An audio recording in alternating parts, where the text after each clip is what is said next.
Good evening, ladies and gentlemen. We're going to get started. My name is Donn, and I'm the Executive Director of the New York Technology Council. Thank you all for braving this horrible winter weather and coming out tonight for our event. We're going to be talking about the federal legislative issues that are going on down in Washington. I'm happy to have Matthew Evans from CompTIA come up for Washington for this to join us and talk about some of the issues going on down in Washington. Some quick housekeeping announcements. I'd like to recognize our 2012 sponsors, EisnerAmper, Google, Power Space and Services, Ernst & Young, Verizon, Information Builders, TGP Associates, IBM, and Frankfurt Kernig. Without our sponsors, certainly none of these programs would be possible, so we thank all of them for their participation in the council this year. I'd also like to give a special thanks to EisnerAmper for hosting the event tonight. They've been a strong supporter of the council over the past couple of years, and their ongoing generosity in providing their space and all the refreshments they have tonight is very appreciated. For tonight, we're going to be talking about several issues that are pretty hot right now in New York City. I'm going to be starting with a talk about crowdsourced funding, and also the Jobs Act, which pertains to both crowdsourced funding and access to capital in general for small and mid-sized companies. And then Matthew Evans from CompTIA will be coming up to talk about immigration reform and other human resources related issues, and also data security and breach notification, which is a hot topic as well. So a little background first on how this all started.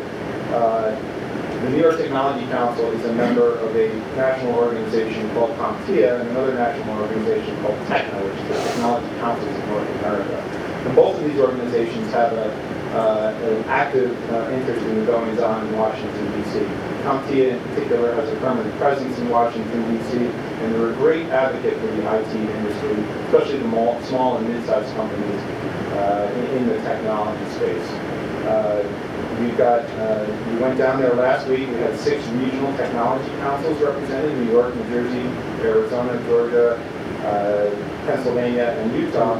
And we essentially made the rounds with Congress. We met with several senators and representatives and talked about the issues that were important to the technology community, namely jobs, tax credits, R&D credits. And we met with several congressmen and representatives that were really interested in the topic. We met with Congressman Rush Holt in New Jersey, who, in addition to being a congressman, was also a PhD in physics, who led the Princeton Plasma Lab, and was also a 6-time Jeopardy champion. And he is running on strictly a technology and a science platform. So he was really interested in what we had to say, and he's a strong advocate for us in Congress. We also met with Congressman Richard Hanna, whose district is in upstate New York. He goes from Syracuse back down just north of New York City and then back up the eastern coast of New York. And he had a very keen interest in technology and in advocacy for small and mid-sized businesses. We also met with aides to Senator Schumer and many others on top of that.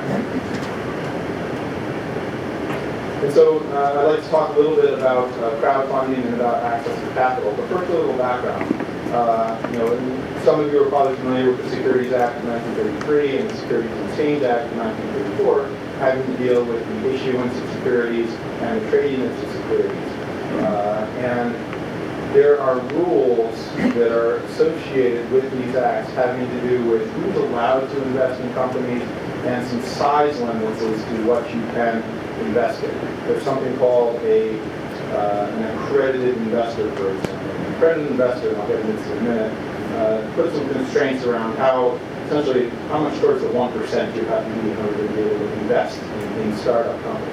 And there are other exceptions to these rules that they call regulations. So there's something called Reg A or Regulation A and Regulation D, which you'll hear used in the media a lot about the exclusions for being able to invest both in private placement and public placement for these startup companies.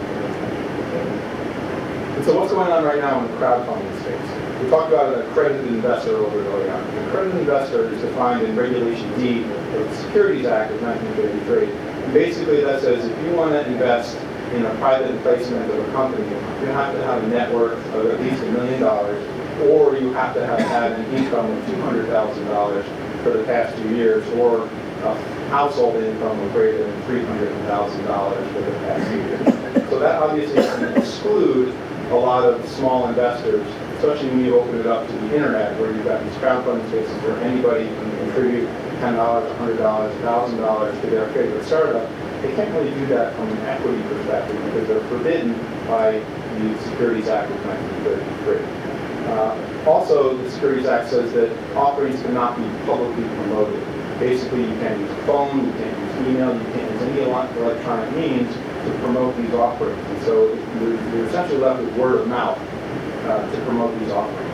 The internet obviously falls under that no public promotion clause as well.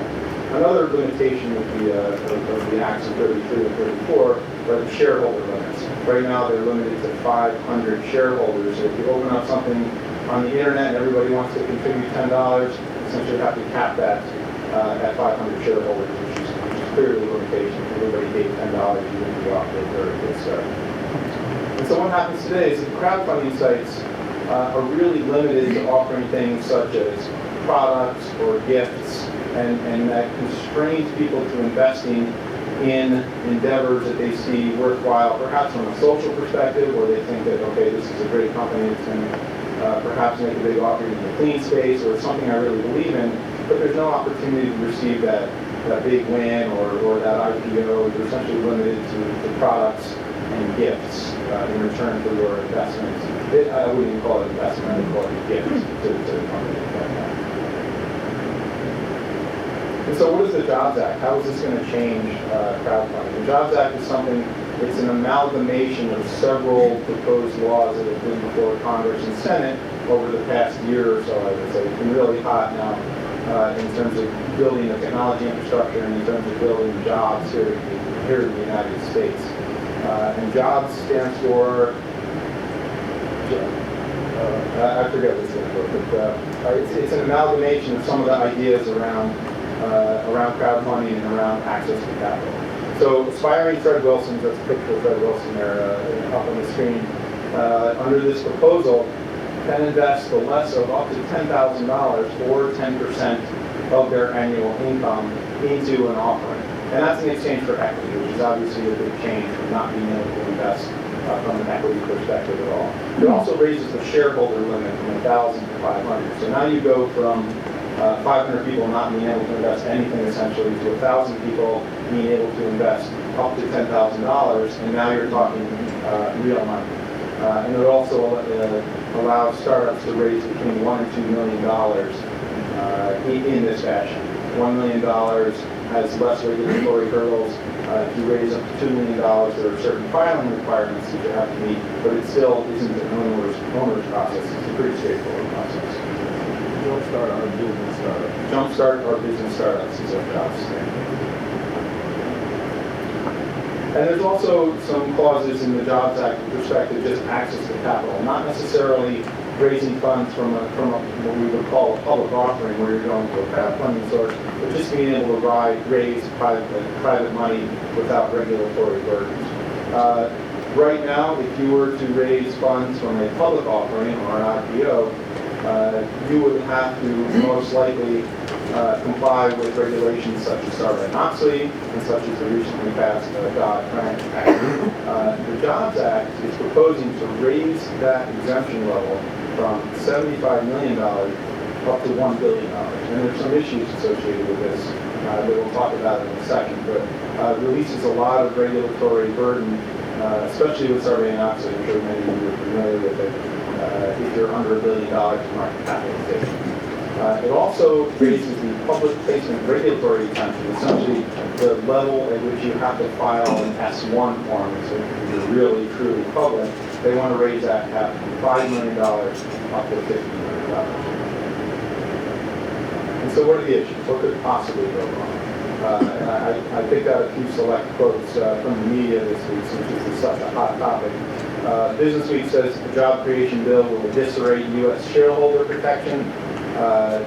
Lynn Turner, who used to be the chief accountant at the SEC, said renamed this the Fraud Reauthorization Act of 2012. The Fiscal Times says that the jobs bill will open door to scam artists. And indeed, even this morning, Mary Shapiro, the chairperson of the SEC, said we lack a clear understanding of the impact the legislation would have on investor protection. And what this all means is that there are reasons that the Securities Act of 33 and 34 were put into place to protect us from the boiler room type scenario where people are pumping and dumping these penny stocks that nobody knows anything about them. They don't have to disclose financial statements. The financial disclosure rules associated with the Jobs Act are such that you really only have to disclose 1 or 2 years worth of financial information and more consolidated financial information than you would have had to have the Jobs Act not existed. And so there's a lot of implications here for the small investor. Just think about it. The statistic not commonly quoted is that 70 to 80% of small companies will fail within 3 to 5 years. If I had $10,000 to spare and I liked the company, you'd be better off going down to Atlantic City and putting it on red or black than you would be investing in one of these startup companies. Sure, one of them is going to be the next Google and the next Facebook, but as a casual investor with, perhaps a life savings of $10 or $20 or $30,000, you really want to take the chance of putting all your hard-earned savings on a company that has a 70 or 80% chance of failure. So a lot of issues here. And it's questionable as to whether the Jobs Act is actually going to pass. And in fact, this morning, Harry Reid put a block on the Jobs Act because he wanted to tie it to some judicial nominations that haven't gotten through the House yet. And so there's a big mess going on here. Unfortunately, this is probably the closest thing that we were seeing to an act that both the Republicans and the Democrats would get together and enact, but its future is still up in the air, and there's a lot of debate happening around there. Are there any questions on the Jobs Act? Yes, I'm a little confused.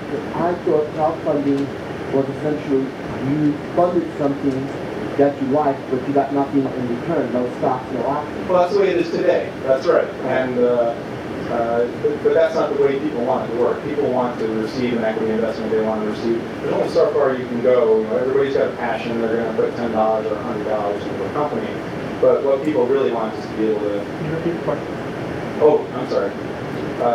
The question was that he thought that the Jobs Act was only related to people putting money into one company and not necessarily getting equity out of it. That's exactly the way it is today. But the proposal is to allow people to take an equity stake in a company in exchange for their investment. How will they determine what constitutes what percentage of equity? I mean, one puts $20 in, another puts $1,000 in. Is it proportional or like? How will they? So the question is, how will they determine the portion of equity? It really is the law. The Jobs Act doesn't talk about it in terms of a percent of equity. It talks about it in terms of dollar amounts, right? And so if you value your company at $1 million and you raise $1 million in the internet, you've given away 100% of your company. But you have $1 million. But you now have $1 million. That's right. Any other questions? What about a big concern with the crowdfunding run? There was no requirement for the people to physically do what they said they wanted to do with the funding. Right, so the question is there a requirement for the company to do with the funding what they said that they would do? And the answer is no. I mean, they're going to have a disclosure, they're going to have a financial disclosure, and that's where the whole back end of the process comes in terms of lawsuits, in terms of SEC compliance. It's going to be up to the SEC and to the regulators to enforce this, and it's a great issue because enforcement is going to be really difficult. Imagine how hard it is right now for the SEC to manage all the public companies, all hedge funds. Now you're going to open it up to thousands and thousands of more entities that are receiving funding. How are they going to enforce all this? It's a great question, and there's no easy answer to it. How are people determining how long to leave this on their website? So they get crowdfunding. I mean, is it leave up for a month? Is it leave up for... Well, generally the way the crowdfunding works is, one thing I neglected to talk about is the Jobs Act stipulates that there has to be some central entity or clearinghouse that is responsible for both collecting and disseminating the financial information and the disclosure information. So, and this is still something that's in flux, there has to be like a mini E-Trade or a mini Scottrade that will kind of act as an intermediary to collect the funds escrow the funds and also act as the disseminator of the information. So it's not a company posting on their website, hey, give us $10,000. It's an E-Trade or a Scottrade or a Fidelity Online acting as the intermediary. So there is some fiduciary responsibility associated with the intermediary. Yeah. What about exit strategies and liquidity events? Is that something that is covered in this, or is it just collecting the money in whatever terms the company agrees upon? Yeah, I haven't heard any specific talk around exit strategy, and I don't believe there's any language in the bill around exit strategy. I would just guess that whenever if there's an acquisition or, IPO is kind of an interesting word because essentially this is an IPO. You're now public, you're now publicly traded. When there's an acquisition, I would assume that the normal securities, transaction laws will apply.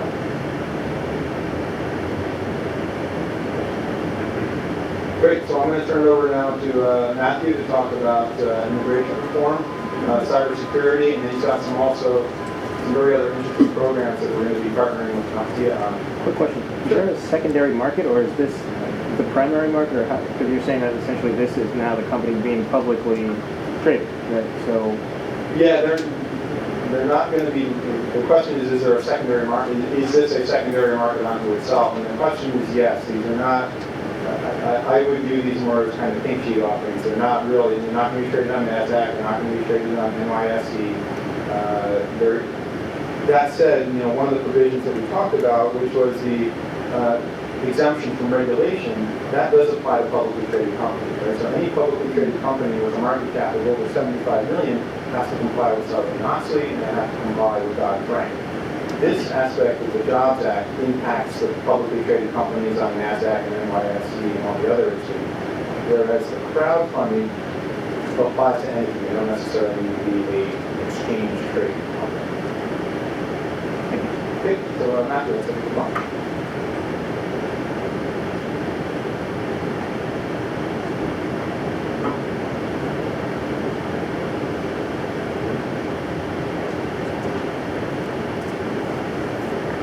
Good evening, everyone. First of all, I'd like to thank Donn for inviting me again. It was my pleasure to do it, back in December. November. Time flies, especially in DC. So thanks for having me again. My name is Matthew Evans, for those who haven't met before, and I work for CompTIA, and that stands for the Computing Technology Industry Association, and we represent the IT industry in Washington, DC. Our headquarters are based in Chicago. I'm part of a staff of about 5, and we have a Washington, D.C. office, and we handle various legislative issues there in D.C. We have a great, we just renovated our office. It's on 2nd Street. If you ever in D.C. on Capitol Hill, it's right by the Art Senate building. Come on down, and we'll give you a good tour of the building. We're really proud of it. So, I'm just going to talk quickly about the CompTIA and Tech Voice, access to capital legislation. John went over that, but I also want to talk about a few small business contracting legislation pieces that have been introduced in Congress lately. And I'm also going to talk about immigration reform as it relates to STEM education, cybersecurity, data breach, and what we have created at CompTIA is called the Truth to Tech Careers Program. And basically that is a program that helps get troops who come back from Afghanistan and Iraq work by training them and putting them in places in IT jobs. So you'll learn more about that this evening. First of all, like I mentioned, the CompTIA, CompTIA represents about 2,000 members largely across the nation. We're also international as well. But of course, we deal with legislative matters here domestically. And we have a lot of our members, we have big members, some large companies, but most of our members are small to medium-sized business owners. So we focus on things like access to capital, things that make sure that the small business, as you know, the backbone of America, is represented in Washington, D.C. So with that, we thought that it would be good to create sort of a grassroots advocacy program to make sure that what we're doing federally is recognized on the local level and vice versa. So Donn and the New York Tech Association is part of what we call our Tech Voice Council. And we meet monthly. CompTIA, our role is to provide them with what's going on federally, and they also provide us with what's going on in their local and state regions. So we have New York, we have North Carolina. So I do these types of presentations to regional associations across the country that are part of Tech Voice. So Donn is kind of really, he was one of our first ones. This Tech Voice has been around for about a year and a half now. And we have about 13 members now from Florida to New York. And we're really excited about this partnership, and we hope that it can further spur movement and momentum when it comes to the grassroots process in advocacy. So if you get a chance, please visit our website at www.techvoice.org. It's a great resource and tool. A lot of our members, including you guys who are members of the New York Tech Association, can go on and write to members of Congress. We have what we call a captures tool, and that tool allows you to, we set up alerts with legislation like the Jobs Act or the Small Business Contracting legislation that I'll get to. Tech Voice provides you a form in which you can write to your member of Congress from anywhere in the country, and most of the time they do respond. So this is a great new tool, and Tech Voice provides you with that. And every year for the Public Advocacy Department of CompTIA, Public Policy, Government Affairs, it's all the same in Washington, D.C., but we call ours public advocacy. We try to meet and put together our policy priorities for the year. This year we are supporting skills for the 21st century workforce. We want to continue to be the champion of the small to medium-sized business tech entrepreneur. And we want to lead in internet governance and security. That's to do with cybersecurity and data breach, like Donn mentioned earlier. And one of our new priorities is support new technology models. And when we talk about new technology models, the new thing now is mobile technology. We just had a briefing recently that I'll talk to you more about that deals with securities when it comes to mobile technology. Android, iOS, for example, your Android phone might not be as secure as you think. So those are the type of things that we are trying to address for medium and small business owners, but also the consumer, because it's very important information. So Donn went over access to capital legislation, and it's to us it is an important issue to many of our members, as they are mostly small and medium-sized business owners. Recently, Department of Treasury Secretary Timothy Geithner said that the banking and credit component of the economic crisis was especially damaging for small businesses, and that's something that we think is very important, and a very important issue that he raised. So we like to see that lately Congress has kind of sort of pushed to address the needs of small business owners. And Donn mentioned that with the Jobs Act, and that's a step in the right direction, we believe, as it infuses capital into small businesses. Another example of legislation addressing the needs of small businesses is small business contracting legislation. And this would improve access for small businesses to contracts that were not available for them in the past. And this package was put forth by the House Small Business Committee leadership, and it aims to increase and strengthen business participation in government contracting. It's an important goal that CompTIA is always supporting, and some of the provisions include increased small business contracting goal for agencies. So it's small, from about 23 to 25%, but we like the fact that Congress is addressing the issue of increasing their contracting goals to small business, increasing agencies, contracting goals to small businesses. The second is increased incentives for crafted to encourage an agency to maintain these goals. So that has to do with bonuses of people in the agencies, those types of things. That's in these types of legislation. And when I say small business contracting legislation, I want you to understand that the House Small Business Committee did come out with a package. So it's several, about 4 to 5 pieces of legislation, all separate bills. But I didn't want to be too deep into the legislative minutia of it all for my robust New York crowd here. So I just wanted to make sure. But if you want to know more about the legislation and the specifics of the legislation, you can always ask questions later or talk to me later about it. Another point of the contracting package is it has efforts to ensure more procurement dollars go to real small businesses. When we say real small businesses, there have been businesses out there who've taken advantage of certain laws that are in place now that don't really qualify as to be like we think as small businesses. Every time we go meet with the Small Business Committee in Washington, whether it be on the Senate or the House side, government, you have to remember, and I always tell people this, that elected officials are regular people too, and so they don't know everything. So it's our job as industry to educate them about what's going on. So we go to them and they tell us, oh, a small business is a business that has clearance under $20 million. And we're saying, well, not quite. There's small businesses that make less than $2 million a year. We want those businesses to be represented. Small businesses that make less than $1 million a year. So we want to have a voice of them. And they're slowly coming around. We have a great relationship with the current House Small Business Committee, and we go to meetings all the time, and we have open dialogue with them. So this small business contracting legislation is something that we mostly give our support to. While we give our support to the legislation, there are a few additional provisions that we would like to see. Additionally, one of our members brought to our attention that women-owned businesses, as they relate to small businesses in this package, they have a women-owned business federal program. And what that does is it awards contracts to women-owned businesses who qualify.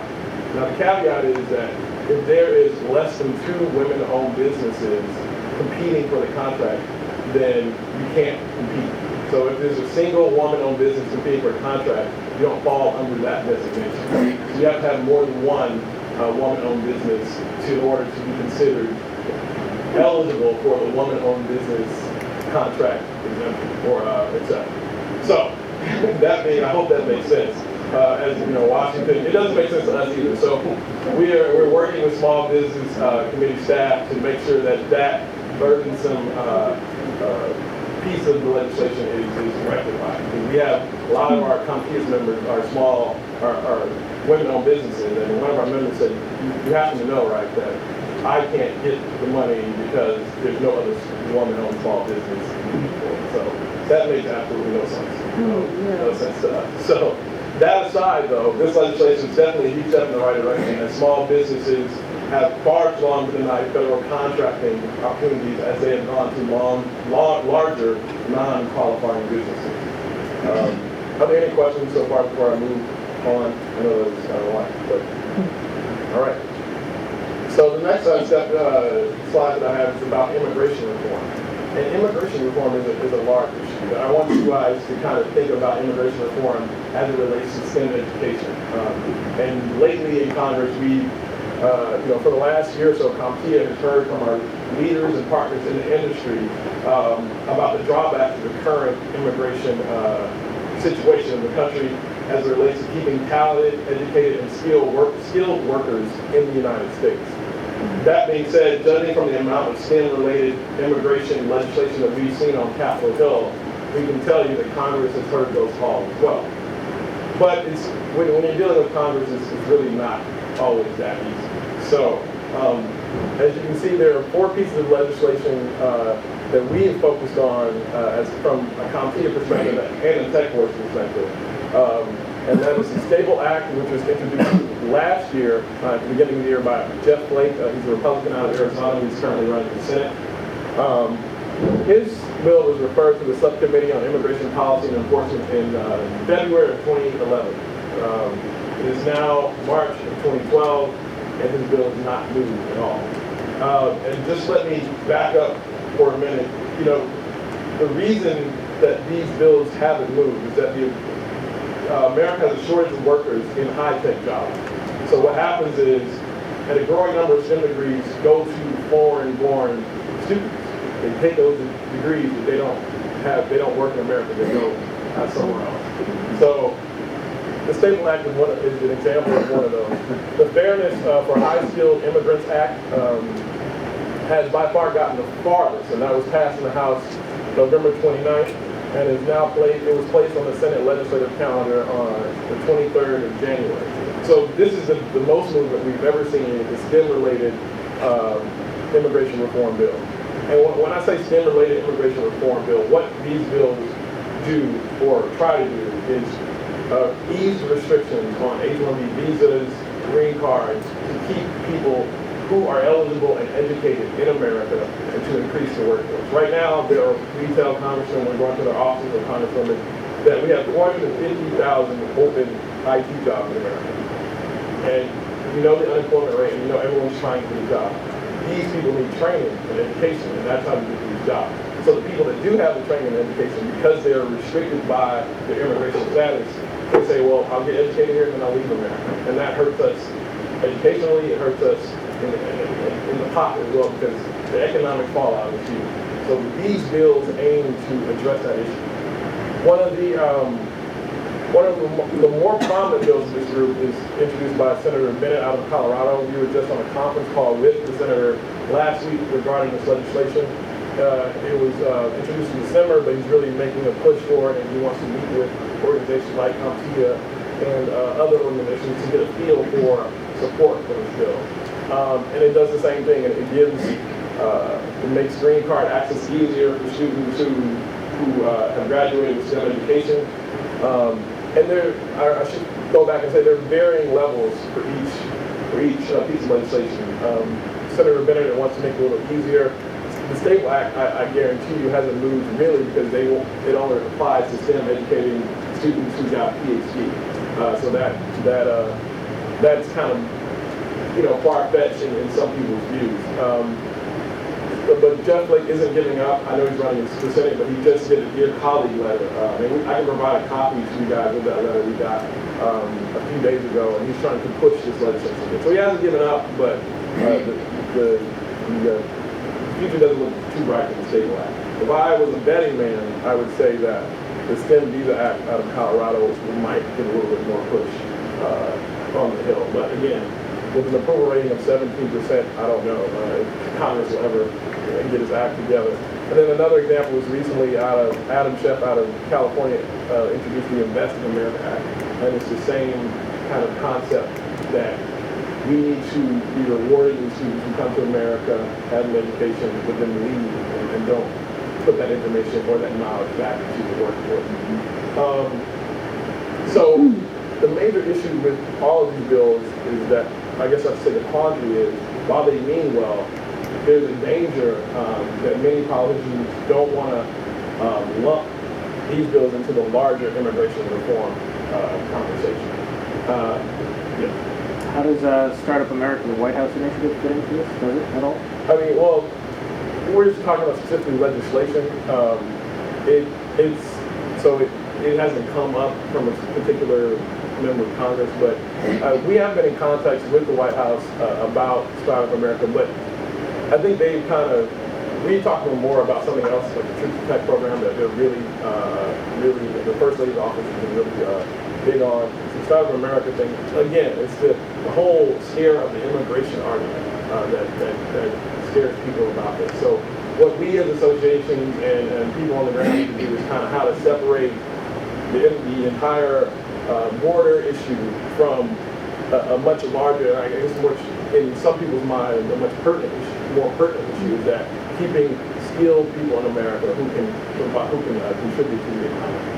So that was their example. Instagram, the company, the mobile, I guess, image sharing company, they kind of use that as their poster company for why this happened. Exactly, and there are plenty of examples from people from major startup companies in America that made it big, and they've been immigrants, and they came here legally or what have you, but they contributed to the economy, and so that's what people are trying to knock on the door of the Capitol and let people know that this is something that needs to be addressed, or America is going to continue to fall behind. Technology moves quick, and we can't. Some people believe we can't afford to stay behind on that. So, any more questions about the whole immigration as it relates to STEM? All right. The next one is just talking about cybersecurity. Finally, there was a Cybersecurity Act that was introduced last month, and Senator Reid has stated that he plans to introduce the bill for a floor vote sometime during this legislative session. Of course, several Republicans have come out against the bill and plan on introducing their own bill. And that's just not Republican, it's Democrat, and it's the back and forth. No matter which party it is, there's always roadblocks. All right. Reid has stated that he will also take the Republican versions of the cybersecurity bills and put them to a floor vote bill. So we're moving along. I don't know if you remember, but last year, Donn Mack tried to introduce data breach legislation, but that didn't really go anywhere either. So many in the tech community are hoping and lobbying for, to be frank, that they come up with a cybersecurity piece of legislation that is productive, helpful, and meaningful, and that they kind of get through their usual hurdles or hurdles that they create themselves. While the Cybersecurity Act has a long way to go toward addressing many of the cybersecurity holes in the ecosystem, it does not contain a provision on data breach at all. So CompTIA wrote a letter to Senator Lieberman's committee, and I want to get that to you guys, but the letter basically supports the cybersecurity legislation, but wants to address, and we've met with them before, and we've talked about this, data breach notification and having a data breach amendment in the cybersecurity bill. So we'll see. And if you, I don't know if the letter, It was handed out. oh, okay, great. So you have the letter in your possession. So that kind of states our argument maybe even more articulate than I can. So we also focus on, when it comes to internet governance, mobile security and privacy. Just earlier this week, Monday, we were able to have a cybersecurity or mobile security panel in conjunction with Senator Kirk's office out of Illinois. And it was widely attended by legislative staff from the House and the Senate side. And it just gave a discussion about several mobile security, about emerging public policy issues in the area of mobile security and privacy. So the event was held on Capitol Hill at what we call the Capitol Visitor Center. I don't know if you guys are familiar with that, but it's right in the middle of, in between the House and the Senate, and you can go in and they have meeting rooms. But it was well received, good turnout. We had some of the public policy areas that were discussed were existing security vulnerabilities for mobile applications and devices, privacy, good governance, and consumer protection issues, and industry best practices in education. We even had a staff member, I'll tell you briefly about one moment in the exchange. It was very productive, very informative. There was a flare-up a little bit when a staff member asked a member of the Trump administration who was there, Ari Short, he was a senior policy to advisor of U.S. Commerce, the U.S. Commerce Secretary, where somehow they got on the kill switch, and the guy in the audience said, well, you know, the administration was lobbying for a kill switch, and that really seemed to get under Ari's skin. He said, well, tell me who right now in the administration told you that we advocated for a kill switch. Of course, the guy did not know the names, didn't want to talk offline, but it's widely known that it was a member in the Senate that mentioned a kill switch, not the Obama administration. So that was a little bit of entertainment. We kind of get kicked out of that in Washington. I don't know how that plays here, but so that was fun. So Ari Short was there. We also had Andrew Hogue. He's the Chief Information Officer of a company called Via Forensics, and they are the leading digital forensics and security firm focusing on computer and mobile forensics, mobile app security, enterprise security, and forensics training.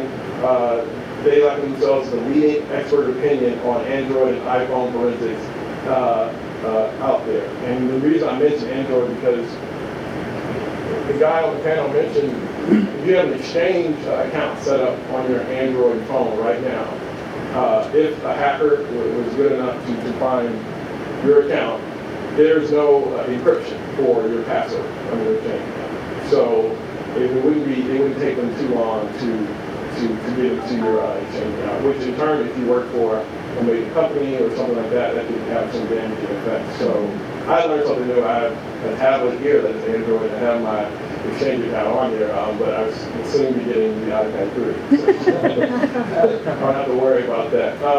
And the third gentleman on our panel was Alan Friedman. He's a fellow in government studies at the Brookings Institute in Washington, D.C. So a lot of great feedback, and the point is, again, educating members of Congress. Their staff members are there to learn, and they have lots of questions, and again, it's just making sure they understand this industry. A lot of times when we first go to a member of Congress, if they're new, they'll send us their telecom person. And we have to tell them that, you know, telecom is different from information technology. And they're like, oh, so it's just a constant education of the people on the Hill because, like I said, they're regular people too, and they enjoy it. They like the feedback, like Donn mentioned, Congressman Holt.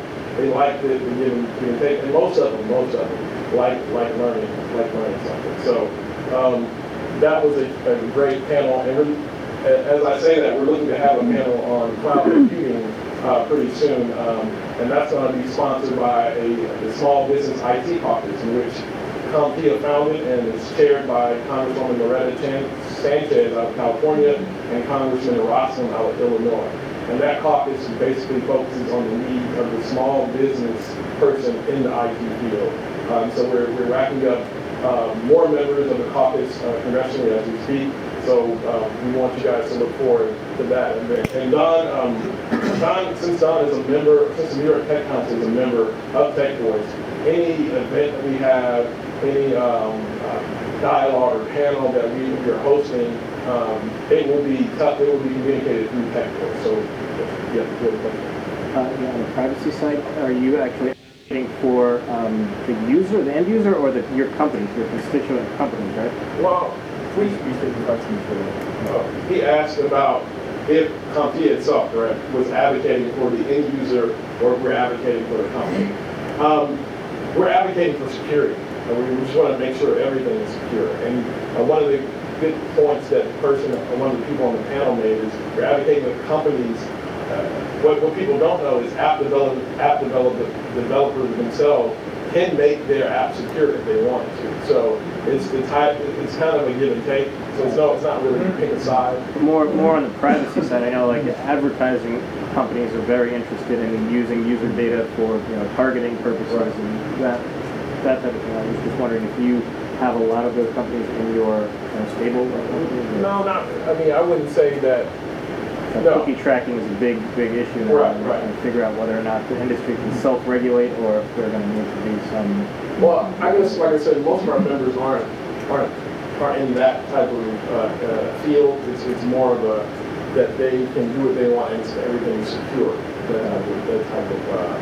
And we do have a cybersecurity expert, so I don't want to tell you anything incorrectly. So we can talk online. His name is David Valdez. He's very well versed in everything cybersecurity for CompTIA.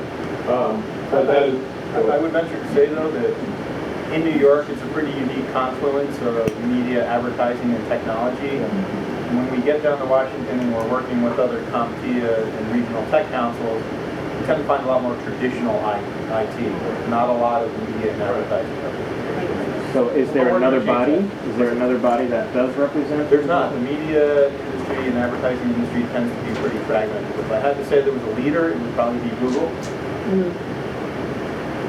So, yeah, a lot of our members are across the spectrum. We have, for one particular case, we have a guy out of Texas who's an internet service provider in a small town because people in that town don't get, the Verizon's, AT&T's, whatever, what have you. So he provides services to them. And we actually, when we met with the White House at our fly-in last November, he was very vocal about, his business and how, they, bought something with their own credit card. But I say all that to say that we have a large swath of members who represent. Any more questions regarding? This is sort of tangential to what you were talking about, but I'm just curious, where do you see leadership headed with privacy for mobile units? Because more and more I'm hearing things like it's legal to search cell phones and things like that. Well, legislatively, the problem is, or I guess the quandary is that you can make legislation, but the problem is technology moves so fast that even if they create a law today that says you can't do something, they're going to be hackers, people out there who find ways around. No, this is legally. The courts say that if you're arrested, they can go through your cell phone. How does that fall under privacy and security? Legally, I do not know. I'm more of a legislative, I deal with everything legislative. But I mean, that's a good question. But from our standpoint, that's not something exactly that we would have any, I don't want to give you the wrong information. So But legislative, like I said, it's privacy, security. I think Congress is kind of out in the wind on this. They don't really know what to do.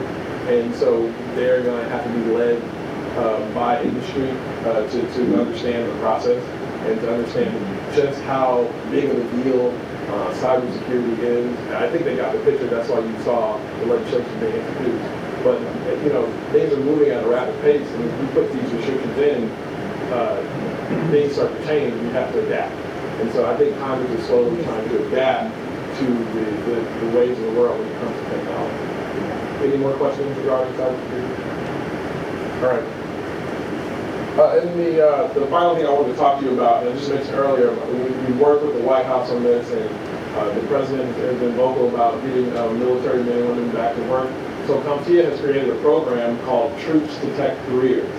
And what that is it gives people who have been in the armed services an opportunity to get educated, trained, and certified so that they may be gainfully employed in the IT sector. We just launched our website. You can go to troopstotechcareers.org. We have several entities across the country who help out with the training. One in particular is called New Horizons. They help out with the IT training for us. We've had great results so far. It's in its infant stages, but it's something that we believe can be a very valuable asset to our men and women who serve this country. We think that as it picks up momentum and as more people get the chance to hear about it, it could be start filling those 450,000 jobs that are currently vacant, and give people, a new, they've fought overseas, a kind of a new lease on life, and give them an opportunity to move on, and that's what we want to do. So, yeah. What sort of training is provided by you? Because programmers aren't necessarily educated. Programming is sort of like an art, a math. Correct. You have it, you don't, you're not going to be a very good programmer. Well, what CompTIA, I guess I can tell you more about CompTIA. The back end of CompTIA is we're non-profit from an association standpoint, but CompTIA publishes what most of you might know is A+ certification, Network Plus certification. That's CompTIA. And so what we do is help them be trained in those areas because a lot of IT jobs require you to have those certifications, and then they get hooked to jobs like that. One of our largest contractors is the federal government. We have, most people I know work in the federal government have A+ certification. And my friends, I told them, I work for CompTIA. Well, can you help me out with certification? I don't really work in the certification department, but I can help you. So A+ certification is one of the prime examples. All of the CompTIA certifications, they would get guidance in that area, and that in turn would help them out. We've done this before. We have a foundation. It's called Creating IT Futures, and that has to deal with lower income families, underserved, who we give them an opportunity to get trained in the IT field and then to replace them in jobs. So the main pillars are education and training, credentialing, and then employment. So that's what Troops to Tech Careers is all about. Is this modeled on anything in particular? I know Israel is kind of the model for kind of reacclimating members of service into the technology field in a very effective way. Is there some basis that you use? Not that I know of. I just think it was this ongoing dialogue between the First Lady's office. We had a member of our staff in Chicago who brought up something like this, and it kind of came to fruition that way. Have you worked with Robert Diamond? I have not. We have a workforce development team in Chicago. We've helped them from a policy standpoint, Washington, D.C. So that's where we come. And we're just, as an association, we want to promote this program. Any more questions?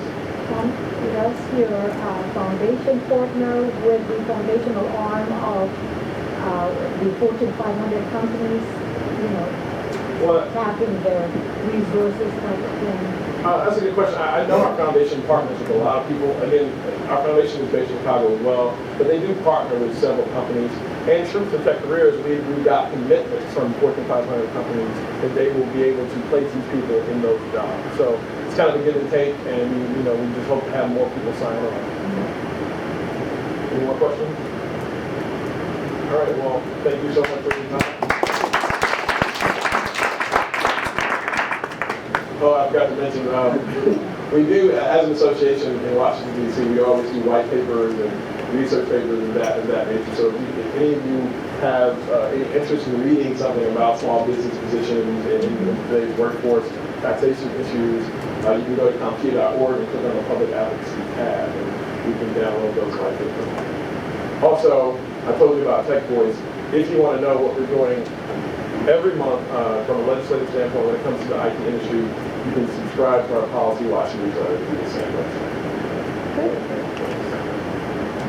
One more thanks to Matthew for coming all the way up from Washington. So if you're interested in further in Tech Voice, you can also reach it from the NYTECH website by going under our resources menu on our website. There's a policy and advocacy drop down. One last word. I'd really like to encourage everybody to get involved because it really does make a difference. I've been down to Washington. I've seen the effect that we can have. I've seen the enlightenment that we can bring to our representatives. And Matthew makes a great point. Our congressional representatives really are just ordinary people, and they need help learning that the internet is more than just a series of tubes.